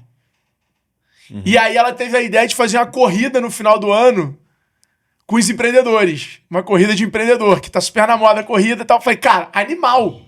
Só que a minha cabeça não é um animal. A minha cabeça já é corrida. Não vai ser mais a corrida da loja integrada. É a corrida dos empreendedores. Loja integrada apresenta, corrida dos empreendedores, empreender um corre. Já vamos ligar pro Benchimol, que gosta de correr, a XP que patrocina a corrida, para trazer a XP para patrocinar a corrida. Já vamos falar com o Bruno da Supercoff, se a Supercoff não quer estar junto com a corrida. Já vamos ligar pra... Meu irmão, eu já fiz o evento gerar 1 milhão de lucro. E ser uma campanha animal com a camisa lá, roxa da loja integrada. Total. A minha cabeça já é tipo assim, a ideia é irada, mas uma ideia irada tem que dar dinheiro. Como monetizar ela, né? Então já foi tomar lá da cá, entendeu? Não foi tipo, vamos... É meio que isso. Pô, vamos fazer um podcast? Vamos. Mas quem poderia patrocinar? Como é que... Então, isso é modelo de negócio. Total. Isso é modelo de negócio. Então, se eu não tivesse tido se eu não tenho essa cabeça, eu ia dar call em tudo que o Thales, porra, não precisa, isso aqui é barato. Bom, às vezes é mais fácil tu cobrir um custo que é pequeno do que tentar reduzir um custo que é grande. Total. E de pequeno em pequeno é o famoso ditado que, cara, se virou um ditado na humanidade, é porque aquilo ali funciona. Né? Água mole, tanto bate até que fura lá. Água mole, pedra dura. Isso é a verdade da vida. É a narrativa. Vai, bum, virou. Quanto do seu tempo hoje está dentro da G4? Quanto do seu tempo hoje está dentro do Alfredo? E quanto do seu tempo hoje está dentro de outros negócios? Eu, por exemplo, estava somando, né? Eu ganhei mais 2 agora. Eu tô com 18 sócios. Mas o meu modus operandi eu sempre tenho o cara da operação. Eu nunca vou ser esse cara da operação. Eu já fui durante muito tempo. Hoje, por decisão própria, eu não vou ser. Entendeu? Mas eu quero que a minha opinião valha. Entendeu? É assim, nós vamos jogar o meu jogo, vamos fazer do meu jeito, mas sempre vai ter o cara da operação. Que é esse modus operandi. E isso divide minha agenda. Fica puto comigo pra caralho que eu dou pouca atenção de vez em quando. Imagina. Ixi, foi época. Fala, viado, porra, velho, me liga aqui de novo. Pelo amor de Deus, tô tentando falar com você e não consigo. Acontece isso todo dia com frequência, entendeu? Cara, hoje é o seguinte. Hoje, 80%, 70% do meu tempo ali, ele tá no G4. Em coisas da companhia. Não quer dizer dentro da companhia, mas tá em coisas da companhia. Da companhia. Só que 30% das coisas orbitam o G4. Então é o que eu falei, eu tô aqui agora. Puta, eu tô aqui como Alfredo. Orbitando, é verdade. Eu tô aqui como tudo. Nós estamos 2 horas falando do G4. Exatamente. Então, hoje não tem absolutamente nada que eu faço que não orbita. Que não orbita o G4 e que não tem uma geração de valor com o G4.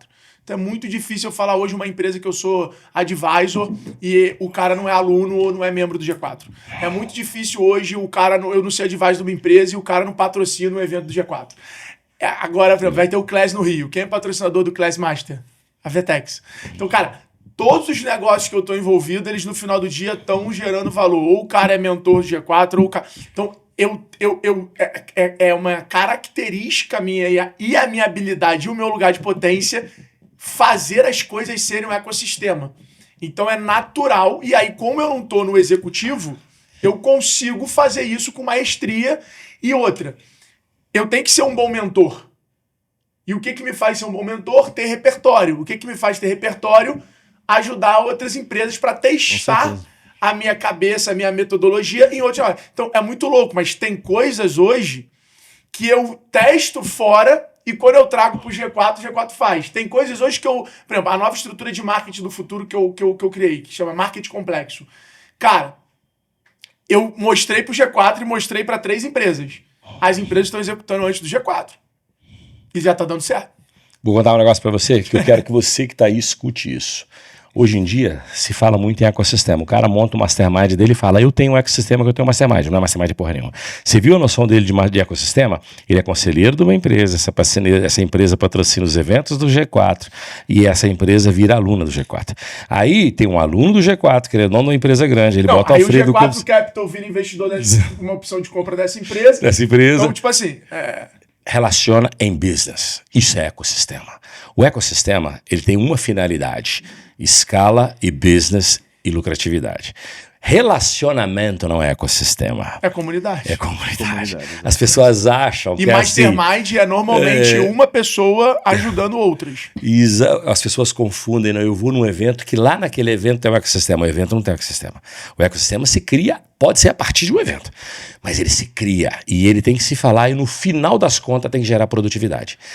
Banalizou. Tanto é que no Booking do G4, que a gente fala com o mercado, eu troquei a palavra ecossistema por plataforma. Então o G4 hoje é a casa do empresário brasileiro, é a plataforma. Não, mas pela banalização do ecossistema. Porque quando tu entra na tua plataforma do Itaú, tu não compra crédito, empréstimo, financiamento, seguro de celular, cartão de crédito. Então é uma plataforma, tem tudo lá. O G4 tem tudo lá. Então hoje eu saio de ecossistema. Ecossistema é como o negócio funciona, é como ele acontece.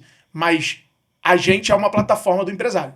É para esse lugar que a gente está indo. Tem tecnologia, tem serviço, tem marketplace, tem educação, tem comunidade, tem tudo. Então o ecossistema virou uma palavra legal porque as pessoas colocam sem ter use proceed daquilo de como funciona aquela porra. Juntou um monte de gente e fala que é ecossistema. É isso, entendeu? Exato. Não é ecossistema porque todo mundo se ajuda. Não é ecossistema. Isso não é ecossistema. Imagina.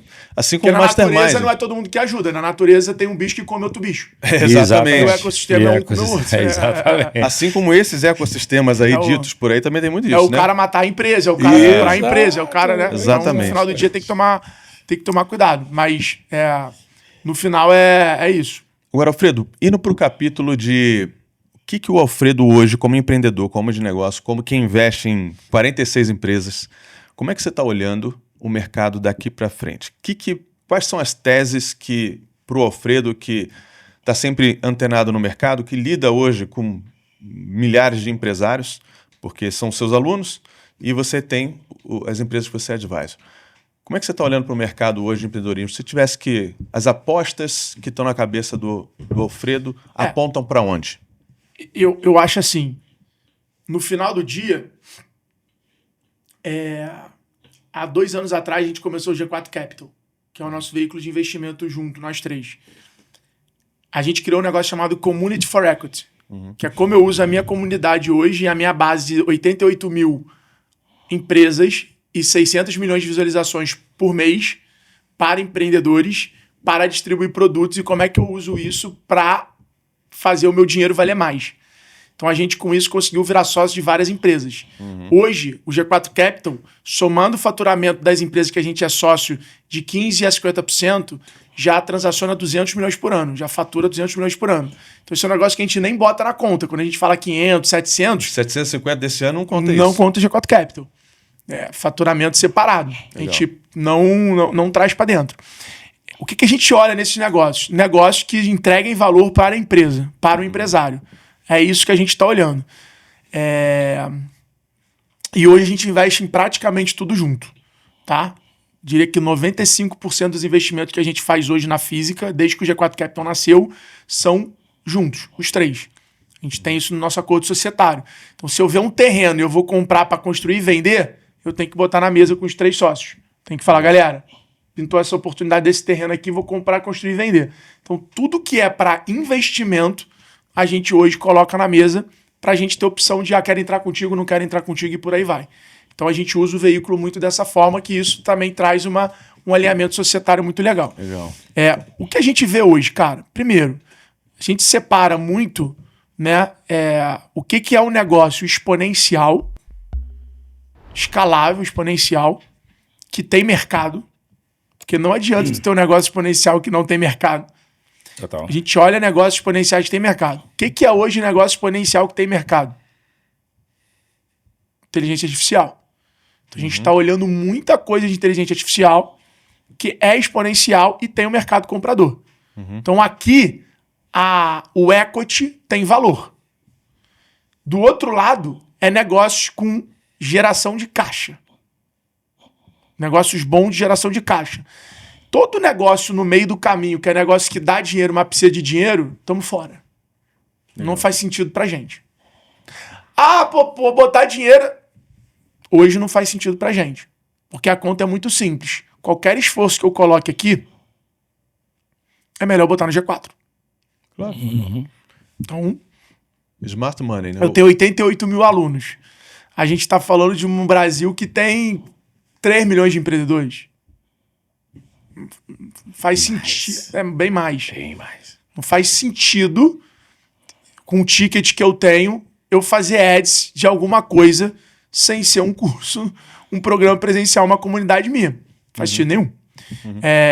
Então a gente olha dessas duas formas. A gente olha negócios de dinheiro, que geram dinheiro, e negócios que constroem equity. Então, como é que eu estruturei quando eu que toco o capital, eu que toco o nosso dinheiro? Eu separei em três ataques. Patrimonial. Então, o que é patrimonial?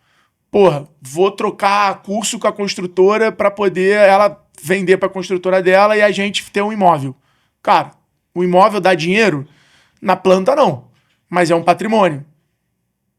Então, pô, aqui são negócios patrimoniais. Isso a gente tem interesse. Segundo, gerador de caixa. Negócio que vai gerar dividendo. Negócio que dá dinheiro. A gente tem uma coisa que eu criei na minha vida, na minha física, que é easy work, fast money. Não. É fast work, easy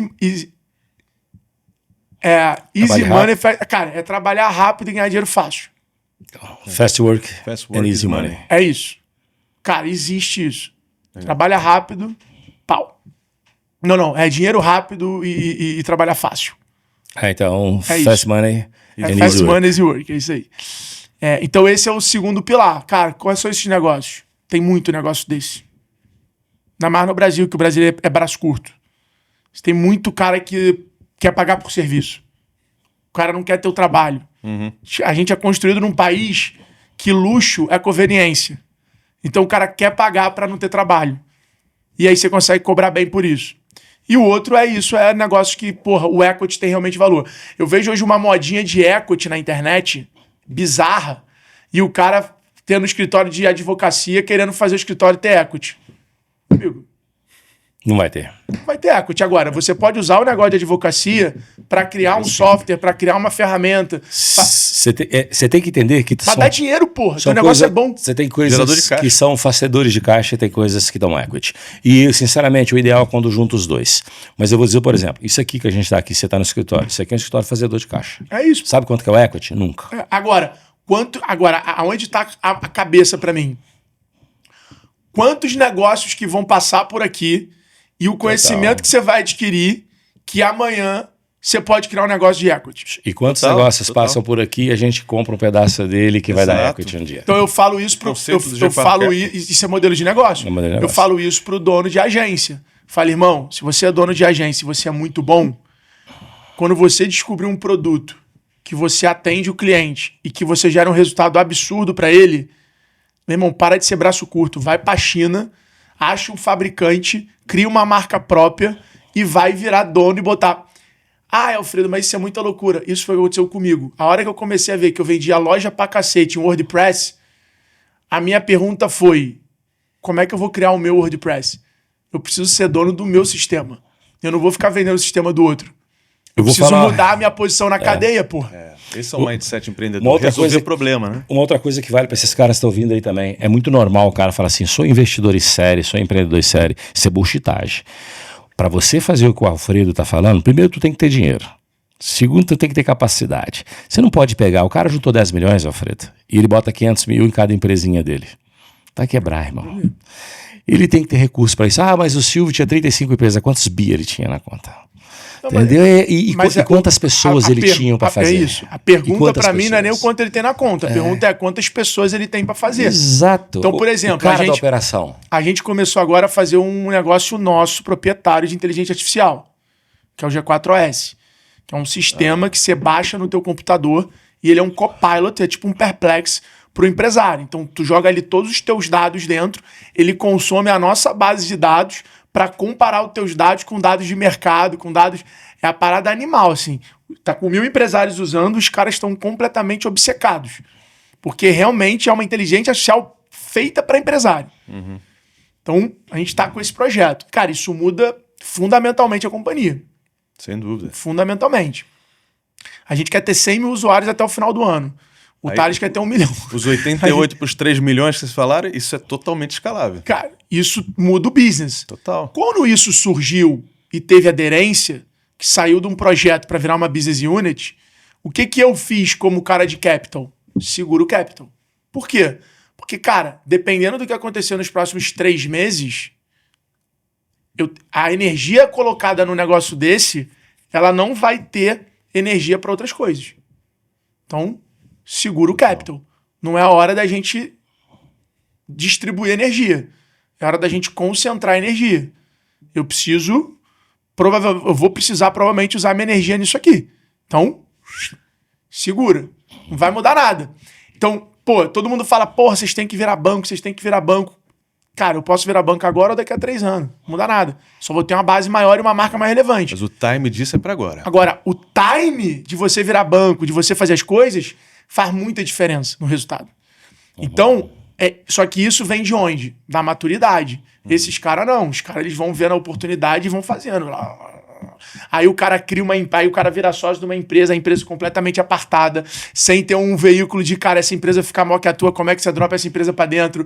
Então os caras no final eles vão se espalhando. Se espalhar é natural. É diferente de crescer. Dispersa foco. Aí dispersou exatamente. Foco já era. É a diferença de você ser um cara alto, magrelo e você ser um cara forte. Uma empresa tem que ser forte, ela não pode querer ser alta, desengonçada. Ela tem que ser forte. Então, ser forte é você ir crescendo, com um plano estruturado. Senão vira aqueles cara que é grande, tem a perna fina, o cara que tem o peitoral, mas, tem Então, a construção da companhia exige intencionalidade. Então, isso é muito importante. Um ponto que você falou aqui que você investe em 46 empresas. E aí, obviamente, você falou aqui também que você tem 70% do seu tempo voltado para o G4. Muito empresário que está nos ouvindo aqui, às vezes fica no dilema o seguinte, como é que eu faço para construir um negócio, esse negócio já está indo bem, hoje eu não dependo tanto do meu tempo ali empregado a esse negócio, não é o teu caso no G4, mas ele às vezes fica com medo de, se eu investir em outros negócios, será que eu vou me perder? Será que eu vou desfocar? Será que aí, ao abrir outros negócios e tornar um multi-empresário, isso é ruim, isso é bom? Qual é a tua visão disso? O que é fundamental, eventualmente, para habilitar isso? Foi o que eu falei, né? Os 70% do tempo são em coisas totalmente ali internas da companhia e 30% do tempo são em coisas que, no final do dia, são pro Alfredo ser um produto melhor, o Alfredo ser um canal melhor e gerar valor para a companhia. Então, uma coisa é você empreender dentro ali da tua verticalização. Então, você vai vendo oportunidades dentro do teu mercado, da tua empresa, e você vai verticalizando aquilo com outros sócios, com outros investidores, com outros modelos de sociedade. E a outra coisa é você se espalhar. É você ser dono de uma empresa de moto e, de repente, você abrir uma empresa de cosmético. São duas coisas completamente diferentes. Eu conheço um cara, Thiagão, da Ecomove, do Rio. Eu adoro ele, de carrinho elétrico. O cara tem uma empresa de veículo elétrico, mobilidade elétrica, e tem uma empresa de cosmético. Bom, uma não ajuda a outra, não tem nada a ver uma com a outra. Entendeu? Exato. E o cara, tá indo bem nas duas. O ponto é, existe o você sócio, existe o você investidor. Quando eu falo eu invisto em 46 empresas, é o meu dinheiro em 46 empresas. Não é o Alfredo sócio. Não é o cérebro do Alfredo. Não tem teu tempo lá. Não tem meu tempo, não tem minha imagem, não tem nada. Você entra no meu Instagram, tá lá, Alfredo sócio da Vetex, loja integrada, CRM Bônus, co-founder G4. Então hoje a minha agenda, o meu trabalho é G4. Qualquer coisa que não é G4, provavelmente é o Alfredo. Não tem nenhuma outra empresa que não seja do G4 Capital, que não seja do G4, que não seja o produto do Alfredo que tem o meu tempo. Não tem. Zero. Tá? Agora, tem meu dinheiro numa série de empresas. Agora tá vindo aquela Pure pro Brasil, que é a patinete dos pilotos da Fórmula 1, da McLaren, do Lando Norris. Sim. Eu tô a fim de investir no cara. Durante a gravidez, a minha mulher ficou apaixonada pelaquele Terna, que é um ultrassom caseiro. Eu tô fechando com os caras de investir nos caras. Então tem coisas que o meu dinheiro investe. Eu acho que o empresário hoje, ele quer ele quer empreender e investir nas coisas. Ele tem que saber essa diferença. Tem que saber. E outra, o teu negócio, ele tem o potencial para realmente ser gigante? Porque você tá diluindo a tua atenção no teu negócio. Porque eu olho pro G4, eu sei que dá pra fazer 2 bi. Não sei como dá pra fazer 5. Não sei como dá pra fazer 2. 2 eu sei. 1 eu tenho certeza. É muito pouco provável que até 2028, botar um ano de margem de erro, a gente não bata um bi. É isso aí. Por conta de quê? Inflação. Pô, então só a inflação. Galera, o que ele tá falando também, ó, o que ele tá falando também é um bi de venda que bate no dinheiro no caixa, porque também tem esse negócio. O cara tem um ecossistema com 500 coisas, ele soma um cada um e fala que faturou um bi. Não, um bi do G4 é a venda fora mesmo, é o produto. É o que quebra incorporadora. Quando o cara tem um lançamento que a margem é boa e tem 3 que a margem é uma merda, a incorporadora no final capota. Porque é muito normal. Tanto que outro dia eu aprendi com um cara muito legal, que a gente passou a fazer isso no G4. Hoje, eu olho para o resultado como empresa, mas eu olho para o resultado em cada produto.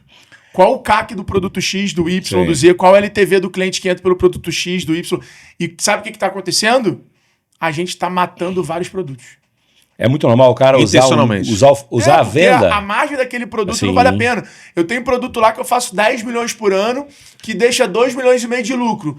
Beleza, porra, legal. Mas quando eu pego o esforço que eu gasto, quanto me custa rodar aqueles 10 milhões, eu falo assim, e se eu pegar esse esforço e colocar nesse produto?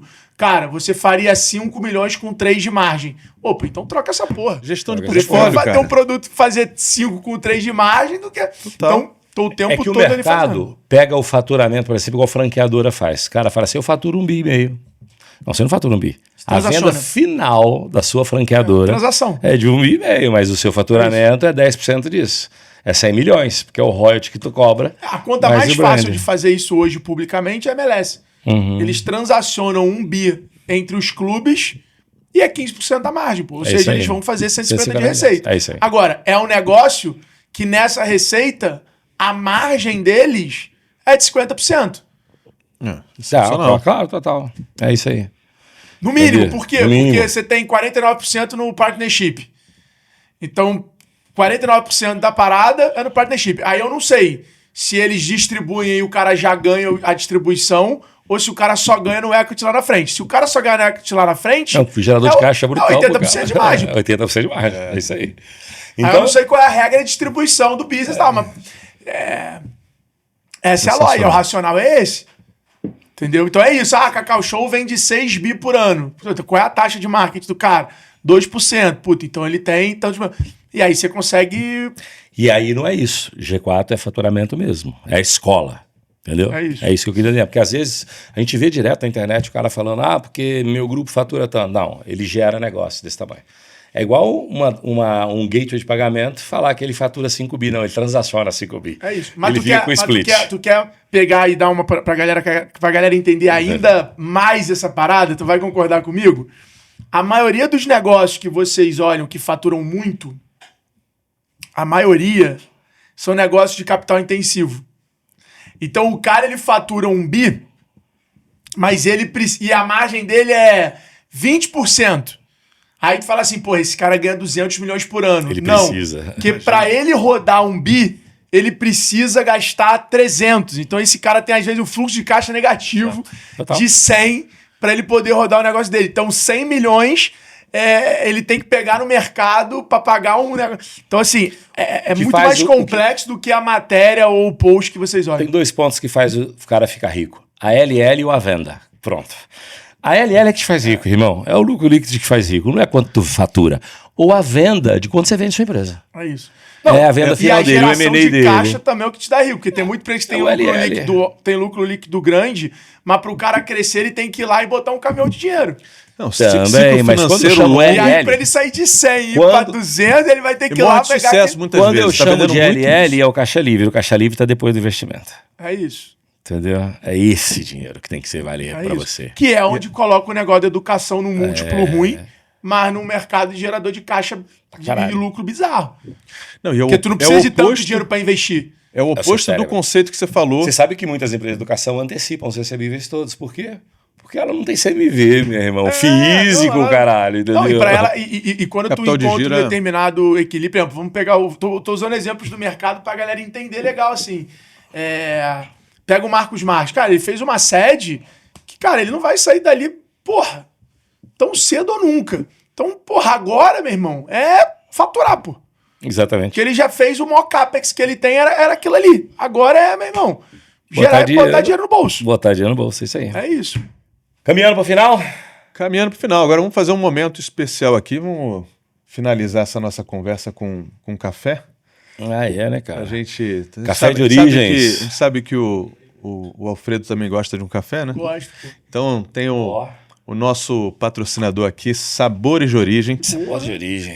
São cafés especiais, Alfredo. Abre aqui. Aí você vai ter para você levar para casa, curtir com a família. Pra você levar para casa. Porra, que animal, São sabores realmente fantásticos. E aí a gente vai terminar esse nosso papo aqui saboreando um café de origem. Para quem aprecia café... Rapaz, tem de tudo. Olha o cheiro. Se você olhar aí dentro, as cores e os sabores são diversos, né? E aí pra gente... Tomando esse café aqui... Pô, bom mesmo. É bom, cara. Eu queria aproveitar também para dar um presente para você, que você deve ter pouco em casa. Entendeu? Você tem pouco em casa, porque eu sei que você usa, que é o tal do criador e criatura, tá tudo ali, né? Criador é o Bento, mas a gente é uma criatura que participa bastante. Minimal Club é uma das minhas investidas que eu tenho um... Aí um exemplo legal, foi uma empresa que eu investi para estar perto do Bento. Que legal. A Minimal foi uma empresa que eu sempre achei o Bento muito bom. Eu sou embaixador da marca porque você me indicou. Eu sempre achei o Bento sensacional, muito inteligente. E eu falei assim, cara, eu vou entrar nesse negócio. Por quê? Porque eu quero saber o dia que esse negócio for vendido para já fazer outro negócio com o Bento. Só que no meio do caminho a gente conseguiu construir uma mentalidade no Bento de mostrar para ele que, cara, o lugar de potência dele em outros mercados, ele tem o mesmo valor. E aí a gente conseguiu criar a Home. E hoje a Home é um fenômeno, pô. É uma empresa que vai fazer esse ano já 60, 70 milhões que vende roupa de cama. E a margem é melhor do que moda. E já teve gente do mercado tentando comprar. Só que a margem do business de moda é muito pior do que o mercado de roupa de cama. Que legal. E se você aí, que ainda não tem Minimal Club ou que você quer expandir o seu portfólio aí de roupas da Minimal Club, Resultado 10 é o cupom que você entra lá, coloca Resultado 10 e você vai ter 10% de desconto na compra. Então aproveita. Minimal Club, você viu aqui, né? Todos nós, inclusive eu tô aqui de Minimal, usando aquele conceito minimalista, mas que torna você elegante, né? Então, Alfredo, para a gente terminar essa nossa conversa aqui, foi super bacana, a gente ficaria aqui muito mais tempo conversando, mas tem aí toda a agenda aí do dia ainda para a gente tocar. Você que lida com empreendedor praticamente todos os dias, praticamente não, eu diria que todos os dias, porque até no teu fim de semana você posta muitas vezes lá, na Fazenda Boa Vista, está lá no clube e tal, mas está se relacionando com empresários. Qual, na sua visão, vai ser o maior desafio para o empreendedor nesse contexto que você falou? Mercado mudando, inteligência artificial, a necessidade de inovar e tal. Qual, na sua visão, é o maior desafio do empreendedor daqui para frente? Se você tivesse que dar um conselho para o teu filho, supostamente a sua filha, que tivesse com 18 anos de idade, pai, estou empreendendo agora. Qual seria o caminho ou o conselho melhor que você daria para ela para os próximos tempos? Nossa, dá vontade de falar bastante coisa, né? Mas assim, canal de distribuição é uma das maiores fortalezas da próxima década. Porque criar serviço, criar tecnologia, criar produto se tornou um commodity global. Você pensar numa marca maneira, você produzir conteúdo. É só olhar o Instagram, todo mundo produz conteúdo hoje legal. Isso é uma porrada de gente que faz um roteiro legal, compra uma câmera boa, grava um vídeo lindo e as pessoas estão aplaudindo na internet. Então, canal de distribuição eu acho que vai ser uma fortaleza para as empresas da próxima década. Porque criar as coisas, vender as coisas, vai ser bem mais fácil. Isso coloca a gente naturalmente numa posição muito relevante de transferência intelectual. Então, o desafio para mim, para o empresário, hoje, é o quanto ele está transferindo o conhecimento dele para a inteligência artificial que ele usa. O quanto ele está criando uma estrutura, uma arquitetura de inteligência artificial, de OpenClaw, ChatGPT, Cloud, Manus. Como ele está estruturando isso para a gente se tornar uma base de dados. Quanto mais a nossa inteligência artificial, a nossa estrutura de inteligência artificial que a gente usa, tiver contexto da nossa vida, tiver informação, aquela coisa do a gente tinha que ser organizado na empresa, né? O CRM, etc. A gente agora tem que se organizar na nossa vida. Porque a inteligência artificial ela vai te ajudar a tomar a decisão de qual médico, de qual remédio, de uma série de... Tô dando exemplo, não é para você não ir no médico. Mas a minha filha teve um problema no final do ano e desde que ela nasceu eu coloco todos os exames e informações dela com a inteligência artificial. Então eu criei um agente que é o agente de saúde da minha filha. E ele ajudou, cara. Eu tava no Sul, eu perguntei pra ele, cara, você acha que eu preciso voltar pra São Paulo ou você acha que com esse resultado do exame eu posso ficar aqui no sul do país, nesse hospital, tal. E ele falou, não, acho que você pode ficar no sul. E eu tava desesperado voltando pra São Paulo. E ele falou, cara, eu acho que você consegue ficar no sul. Fiquei no sul, veio o exame. Ele falou, agora com esse resultado você tem que voltar pra São Paulo. Então, assim, não é que ele tá tomando decisão pra mim, mas ele tá apoiando e me dando repertório, baseado me dando no histórico. Baseado no histórico de, por conta da Antônia ter nascido prematura, por ela ter tido essa questão na UTI, esse resultado de exame aqui, cara, antigamente isso aí era uma maluquice. Tô falando de um problema que ela teve no dia 1º de janeiro, no dia 31 de dezembro. Dia 31 de dezembro eu tava internado na Unimed em Balneário, com ela. Não é um momento que você liga pro médico que você consegue as coisas fácil. Seja quem for. Então, eu acho que esse é um desafio para as pessoas de, cara, a inteligência artificial, ela é o nosso copilot. E ela distorce a produtividade. A gente está tendo a oportunidade de viver na era da produtividade exponencial. Então, o que eu vou falar é o que eu acredito. O talento, a qualidade, nunca valeu tanto quanto agora. Nunca. Na história da humanidade, o talento, as empresas vão ser de muito menos gente e muito mais talentosas. Concordo totalmente. Porque o talento hoje ele consegue ser transferido, a tua genialidade, o teu conhecimento consegue ser transferido para uma IA e consegue ser multiplicada. Então acabou aquela coisa de você aturar pessoas medíocres, de você não vai existir. Os empregos não vão acabar por causa da inteligência artificial. Os empregos vão acabar por conta do abismo intelectual entre as pessoas. E é fácil mostrar por que eu penso isso. Porque não tem como a gente negar que o Mark Zuckerberg é uma das 5 pessoas mais inteligentes da nossa geração. Da nossa época. Vou chamar de época. O cara pagar $1 bilhão para um moleque de 19 anos é porque ele tá enxergando que esse cara, em 5 anos de contrato na empresa, vai gerar um valor intelectual para a empresa que vai gerar muito mais resultado do que $1 bilhão. E que essa transferência intelectual que ele vai adquirir desse cara nos próximos 5 anos vai automaticamente fazer o quê? Se autodesenvolver e gerar valor para a companhia nos próximos 10, 20, 30 anos. Ou seja, esse cara tá pagando $1 bilhão para produzir $100 bilhões. Total. Então, esse é o momento da humanidade que a gente está vivendo. O momento da humanidade que poucas e boas pessoas vão construir coisas gigantescas. E aí, meu amigo, é um jogo de dar contexto para IA. A IA, a gente tem a mesma, irmão. Minha IA, né, é zero diferente da tua. Agora, como eu treinei ela, o que eu coloquei, qual é a base de dados que ela tá... A tua base de dados está conectada com o teu sem parar? Para saber se tu tá gastando muito ou pouco? Cara, não. A minha não. A tua base de dados está conectada com o teu sistema ali que consolida todo o teu patrimônio financeiro nos bancos para poder te dar... Então, assim, o nível de integração, o nível de informação. Eu hoje ainda não estou disciplinadamente bem, mas toda negociação grande que eu vou fazer, eu estou com um cloudzinho gravando e falando, olha como é que eu participei dessa negociação. O que eu poderia ter feito melhor? Cara, olha esse negócio que eu fechei. Modela isso aqui para mim, a forma como foi a conversa que eu tive. Eu estou preparando ela para ela poder me ajudar cada vez mais. Ou seja, a IA ela não vai operar um milagre para você.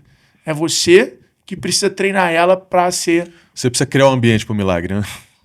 Se você não cria ele... Então esse é o desafio do empresário. O empresário ele vai ter que entender que não dá para terceirizar essa parada. Legal, cara. Irmão, recado final? Recado final.